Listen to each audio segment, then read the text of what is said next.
explore the chilling tale of a small man with a big criminal legacy. Join us as we uncover the gripping details of South Africa's most notorious criminal.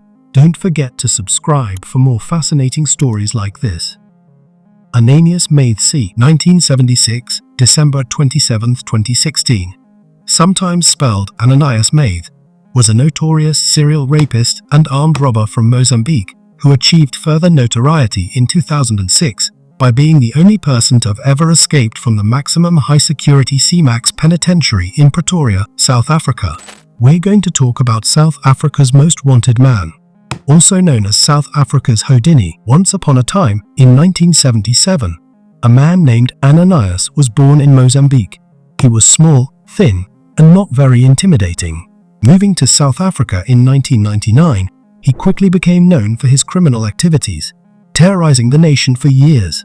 Ananias, nicknamed the Rat by his friends, was adept at evading the police and escaping tricky situations. In South Africa, where jobs were scarce and living costs high, Ananias turned to crime. He focused his activities mainly in Gauteng, targeting affluent areas in Johannesburg and Pretoria, but also committed crimes in Limpopo and the Northwest Province.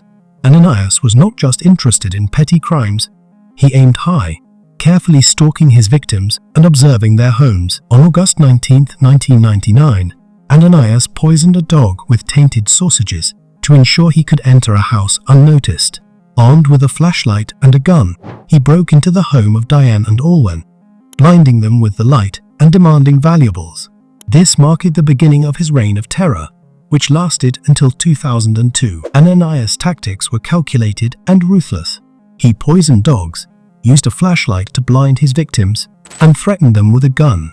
His first known South African crime involved stealing a car and a sound system. His meticulous preparation suggested that this was not his first crime of this nature. On December 2, 2003, Ananias broke into Tracy's house, where she was alone with her son. This time, he attempted to assault her. Tracy fought back fiercely, managing to disarm him, though she was shot multiple times in the process. Despite her injuries, Tracy escaped with her son, and Ananias fled with some valuables. 10 days later, Ananias was captured on CCTV while attacking a 19-year-old girl. The footage, along with evidence from his house, should have been enough to detain him, but the police failed to connect the dots, allowing him to continue his spree. Ananias' crime wave persisted until April 2004, when he was finally caught leaving a crime scene. The police found stolen items on him, leading to his arrest. Whether he remains at large today is unknown, but his story serves as a chilling reminder of how one man managed to terrify a nation for years.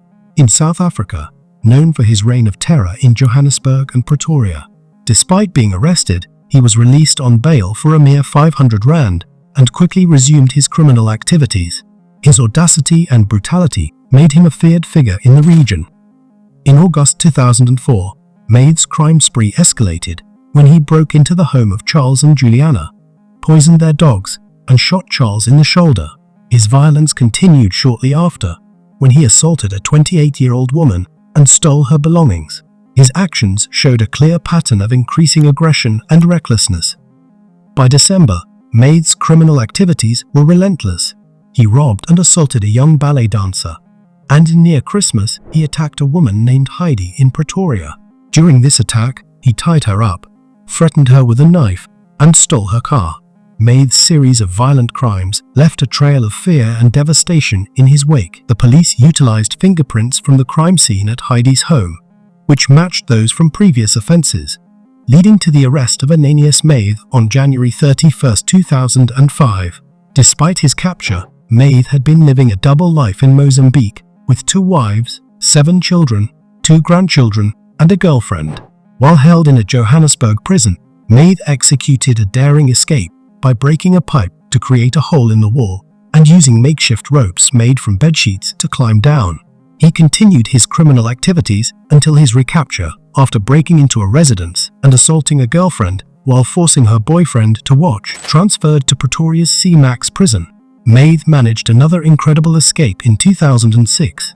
He reportedly covered himself in Vaseline to squeeze through a small window, earning him the nickname Houdini. There were also suspicions that he had bribed the guards to facilitate his escape. Mathe evaded capture multiple times, but was eventually apprehended in December 2006. This followed a dramatic break-in at the home of a wealthy woman and her teenage daughter, during which he stole her car. His capture involved a high-speed chase with helicopters and police, culminating in his arrest after abandoning the car and hiding in an informal settlement, where the screams of two young girls alerted the authorities to his presence. Initially arrested on 51 counts of murder, attempted murder, rape, hijacking, and armed robbery, in November 2006, Mathe was detained in the 6th ward of C-Max Penitentiary. However, his time in detention was short-lived. Mathe executed another brazen escape by smearing himself with petroleum jelly and sliding out through his cell window. It was later revealed that this escape, like his previous one in April 2005, was facilitated by bribing warders, this time with R80,000, whereas previously he had offered policemen R15,000 bribe while being escorted to the police vehicles. Ananias Mathe was not searched, nor was he handcuffed to anything, presenting a critical lapse in security. Taking advantage of this oversight, he managed to retrieve a knife that had been hidden on his person. He then launched a sudden and brutal attack, stabbing one of the police officers in the eye, effectively blinding him in that eye. The officer, despite his severe injury and excruciating pain, managed to grab his gun and shot at Mathe, wounding him. In the ensuing chaos, Mathe began to run, attempting another escape. The police, reacting swiftly, managed to shoot Mathe twice more as he fled. He eventually collapsed a few hundred meters away, heavily bleeding from his wounds. Mathe was quickly apprehended and transported to a hospital, where, despite the severity of his injuries, he made a full recovery. His capture and subsequent recovery marked a critical point in his criminal saga. Authorities, now fully aware of the extent of his capabilities and the threat he posed, took extraordinary measures to ensure he would not escape again. Mathe's trial began in January 2007, under unprecedented security measures. Learning from past mistakes, the authorities ensured that Mathe was constantly under guard. He was handcuffed and surrounded by police officers at all times, with a dedicated team watching him 24/7. This heightened vigilance was crucial in preventing any further escape attempts and ensuring the safety of everyone involved in the trial. The trial itself was a significant event, as it brought Mathe's violent and audacious crime spree to a definitive end. The authorities' meticulous attention to security during the trial underscored their determination to finally bring Mathe to justice, providing some measure of closure and relief to the victims and the communities he had terrorized. During the trial, victims testified, expressing their shock at how small and unassuming Ananias Mathe appeared in court. One victim poignantly recalled catching a whiff of his cologne, which instantly transported her back to the night he attacked her, a haunting reminder of her traumatic experience. The testimonies highlighted the stark contrast between Mathe's physical appearance and the terror he had inflicted upon his victims. Ananias Mathe faced an array of charges: breaking into 19 homes, evading arrest, animal cruelty for poisoning 7 dogs, raping 9 women, attempting to murder 3 victims, and killing 2 officers during his capture.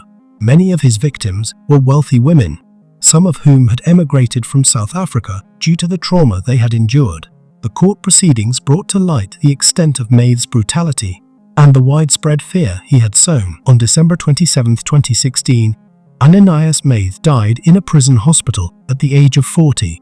He had been ill for over a month, but the exact cause of his death remains unknown, as no confirmed autopsy was conducted. His death marked the end of a notorious chapter in South African criminal history, leaving behind a legacy of fear and suffering among his many victims. Could South Africa's most notorious criminal still be alive, hiding and continuing his reign of terror? Perhaps Ananias got better at evading capture. Stay safe out there, don't talk to strangers, and I'll see you next week. Thank you for all your support and comments. I appreciate every one of you. Bye.